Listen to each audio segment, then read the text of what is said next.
स्वागत है NF news पर। मैं हूं आपके साथ रोहित। नेपाल में एक बार फिर से विरोध प्रदर्शन शुरू हो गए हैं। उसका कारण है बालन शाह प्रधानमंत्री का एक फैसला, क्योंकि उन्होंने फैसला लिया कि नदियों के किनारे जो बस्तियां बसी हैं, झुग्गियां हैं, उन्हें हटाया जाएगा। इसके बाद जंजी प्रदर्शन कर रहे हैं, वो जंजी जिनके दम पर वो सत्ता के शीर्ष तक पहुंचे। अब सवाल ये कि हर एक फैसले के बाद इतना विरोध क्यों? क्या इसके पीछे कोई बड़ी साजिश या फिर बालन शाह पर जनता को, जंजी को विश्वास नहीं है? इन्हीं सब मुद्दों पर चर्चा करने के लिए मेरे साथ इस वक्त नेपाल की राजनीति को बहुत बखूबी समझने वाले वेद शर्मा जी मौजूद हैं। उनसे ही बातचीत करेंगे। बहुत बहुत स्वागत सर आपका एनएफ न्यूज पर। धन्यवाद रोहित भाई। नेपाल को जब आप पिछले 3-4 महीने में देखते हैं बालन शाह के नेतृत्व में, तो क्या कहां कमियां नजर आ रही? क्यों हर एक मुद्दे पर इतना प्रदर्शन? देखिए, बालन शाह एक बड़े एंथुजियास्टिक, एनर्जेटिक प्रधानमंत्री हैं, युवाओं की सरकार है। मुझे ऐसा प्रतीत होता है कि they have so much in the platter, plate में बहुत सारा रख लिया है। सरकार चलाना कोई एक परिवार चलाने या कोई फैक्ट्री चलाने या कोई ऐसी चलाने जैसी चीज या नहीं फिर है। सिर्फ केवल काठमांडू चलाने जैसा? काठमांडू चलाने जैसा नहीं है, क्योंकि इसमें भू राजनीति है, जियोपॉलिटिक्स है, आपके इंटरनल इश्यूज हैं, और आप जनता की अपेक्षाओं के पहाड़ पे बैठे हैं। क्योंकि आज तक की जो नेपाल की पिछले 3 दशक की पॉलिटिकल सिस्टम थी, उसको ध्वस्त करके आपको सत्ता में लाया गया है। तो लोगों को लगता है कि 2 मिनट्स मैगी की तरह जो है ये कुछ परोस के दे देंगे, विच इज इम्पॉसिबल। देखिए, देश एक सिस्टम से चलता है। अब जो इशू अभी चल रहा है सुकुम्बासियों का, अब नेपाल की राजधानी काठमांडू है। वैली के अंदर 2 करोड़ 80 लाख पॉपुलेशन में से लगभग 50 लाख जनता जो है काठमांडू रहती है। अब हर किसी को काठमांडू आना है, इतना सा काठमांडू है। अब काठमांडू में जब घनत्व इतना ज्यादा बढ़ जाएगा तो वो शहर कैसे चलेगा? इतने सारे लोगों के लिए पानी की व्यवस्था करनी है, सीवरेज की व्यवस्था करनी है, सब कुछ है। अब जब वो सब कुछ है तो वहां पे जनसंख्या का जो चाप है, वो जो वहां का क्षेत्रफल है उससे बहुत ज्यादा है। तो वहां बहुत सारे लोगों ने इंक्रोचमेंट की हुई है। अब पिछली जो तमाम सरकारें थी उसमें जो वो इंक्रोचमेंट करने वाले कुछ पार्टी के लोग भी हैं। तो अब जब आपको वो हटाना पड़ेगा तो वो आपको एक सिस्टम बनाना पड़ेगा, एक सिस्टम डेवलप करना पड़ेगा, और सिस्टम रातों रात डेवलप नहीं होते। देखिए, पीला पंजा तो बहुत इजीली चल जाता है। ये हम भारत में भी देखते हैं कि हमारे यहाँ तमाम नगर पालिकाएं जाती हैं, जेसीबी लेके जाती हैं, उलट पुलट कर देती हैं, पर उनका व्यवस्थापन कैसे होगा? वो भी तो उसी देश के हैं, उसी समाज के हैं। हां, अब सरकार के लिए चैलेंज ये है कि भाई असली सुकुम्बासी कौन है और नकली सुकुम्बासी कौन है।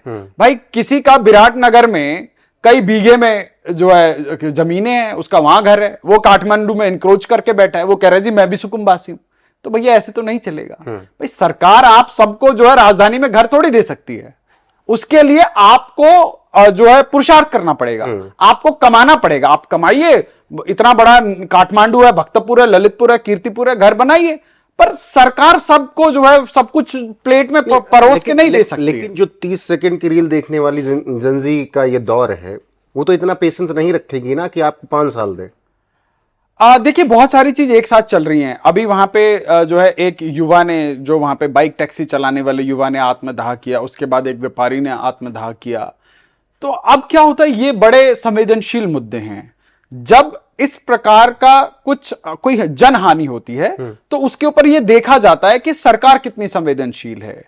अब वहां न्यूज में तो बड़ा चला कि जैसे ही वो युवा हॉस्पिटल में एडमिट हुआ, सरकार के युवा गृह मंत्री रात भर वहां हॉस्पिटल में थे, और ये चर्चाएं चल रही थी, जो सरकार के समर्थित बहुत सारे फेसबुक पेज हैं उनके ऊपर चल रहा था कि भाई एयर एम्बुलेंस से इंडिया लेकर जाया जाएगा, और तमाम चीजें चल रही थी। पर सुबह तक उस भाई ने जो है दम तोड़ दिया, उसको बचाया नहीं जा सका, जो बहुत दुखद है।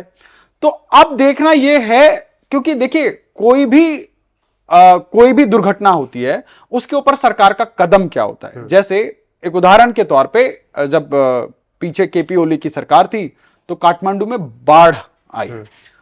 चूंकि केपी ओली विदेश में थे तो उस वक्त जो है वो कार्यवाहक प्रधानमंत्री कोई और थे। तो जब देश की राजधानी के अंदर बाढ़ की स्थिति है तो जनता यह देखती है कि सरकार कितनी प्रोएक्टिव है। जब वहां पे सरकार की व्यवस्थाएं बहुत धीमे तरीके से चल रही थी तो जनाक्रोश बढ़ रहा था। तो आज भी जो 2 युवाओं की मृत्यु हुई है, जो बहुत ही निराशाजनक बात है, जो बहुत ही दुखद है, अब जनता ये देखती है कि जिसको इतने बड़े अपेक्षाओं के साथ लाया गया कि वो कितनी प्रोएक्टिव है, वो कितनी संवेदनशील है, वो क्या कर रही है।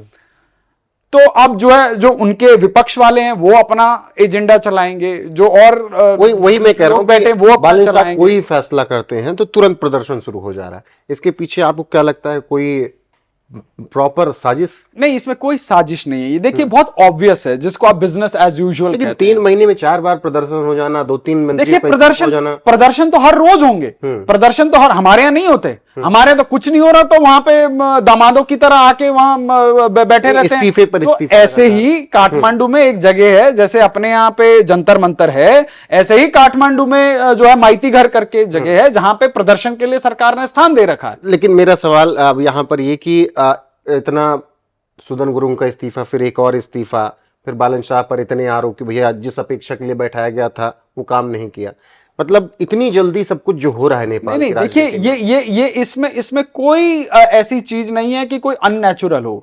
जब आप सत्ता पे बैठेंगे, जब आप सत्ता की ड्राइविंग सीट पे होंगे, तो अपेक्षाएं भी आपसे होंगी, प्रश्न भी आपसे पूछे जाएंगे, आरोप भी आपके ऊपर लगेंगे। अब बालन शाह को यह दिखाना है कि भाई जो मेरा स्टाइल ऑफ गवर्नेंस है, देखिए सबसे बड़ी चीज है कम्युनिकेशन, है ना। तो जब अभी हम पीछे चर्चा कर रहे थे कि सोशल मीडिया, ये सरकार भी सोशल मीडिया से ही आई है। अब ये कितना रिस्पॉन्सिव होते हैं, जनता की आकांक्षाओं को कैसे, कितने त्वरित तरीके से, कितने फास्ट ट्रैक तरीके से एड्रेस करते हैं, वो इनके स्टाइल ऑफ गवर्नेंस में देखने वाली बात है। हाँ, जो विपक्ष का काम है वो इनका विरोध करेगा, प्रदर्शन करेगा, ये लोकतंत्र की खूबसूरती है और यही जो है लोकतंत्र को मजबूत बनाते हैं। ये होना भी चाहिए, पर इसमें उनके खिलाफ कोई साजिश बालन शाह को थोड़ा और वक्त देना चाहिए, वो चाहे जो जिंदगी प्रदर्शन कर रहे हैं कोई भी। वक्त कौन देगा उनको? वक्त तो उनको दे दिया, 5 साल का वक्त है। लेकिन आप 3 महीने में आप जवाबदेही तय करना शुरू कर। नहीं, जवाबदेही जो देखिए, जो every action has equal and opposite reaction. अगर आप जैसे जब ये विपक्ष में थे तो वहां पर एक भाई की इसी प्रकार से आग लगाकर मृत्यु हो गई, तब यही पार्टी बड़े सवाल पूछती थी। अब जब इनकी सरकार में ऐसे हादसे हो रहे हैं, तो अब जनता यह देखना चाह रही है कि ये कितनी संवेदनशीलता के साथ एक्शन करेंगे या ये भी पुरानी ही पार्टियों की तरह उसी ढर्रे के ऊपर चलेंगे। तो आज अपने आप को प्रूव करने का, अपनी काबिलियत दिखाने का जो मौका है वो इस सरकार के पास है।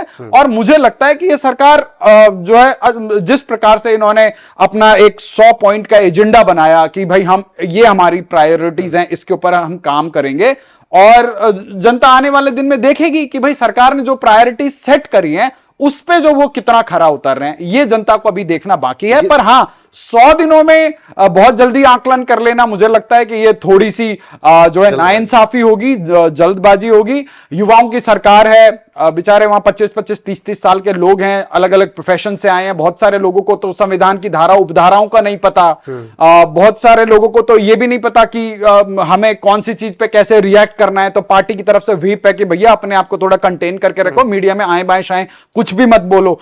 कुछ लोग बहुत अच्छे बोलने वाले हैं। तो क्या इस तरीके से 5 साल निकाल पाएंगे? मुझे लगता है कि क्योंकि मैंडेट इतना अभूतपूर्व है, 182 सांसदों का मैंडेट है, सरकार चलाने के लिए कोई भी परेशानी नहीं होगी। हां, देखिए जनता ने परेशान होकर उनको जो है इतना एक्सेप्शनल मैंडेट दिया है। परेशानी सिर्फ यह है कि डिलीवरी, कि वो कितनी तेजी से जो है जन आकांक्षाओं पर खरे उतरते हैं। जिन लोगों से जनता पीड़ित है, कि भाई जनता को क्या चाहिए, जनता के बहुत साधारण से मुद्दे होते हैं, स्वास्थ्य है, शिक्षा है, महंगाई है, यही तो मुद्दे हैं। इसके ऊपर सरकार का क्या ब्लूप्रिंट है। अभी बालेन सरकार जो है अपना बजट लेके आई है, बजट ने जो है देश के एक तबके को खुश किया है कि भाई सरकार ने टैक्स का स्लैब बढ़ाया है, 6 लाख से 10 लाख किया है। सरकार ने जो सरकारी इंप्लॉय हैं जिनकी कई सालों से तनख्वाहें नहीं बढ़ी थी, उनका जो है मनोदय बढ़ाने का काम किया है।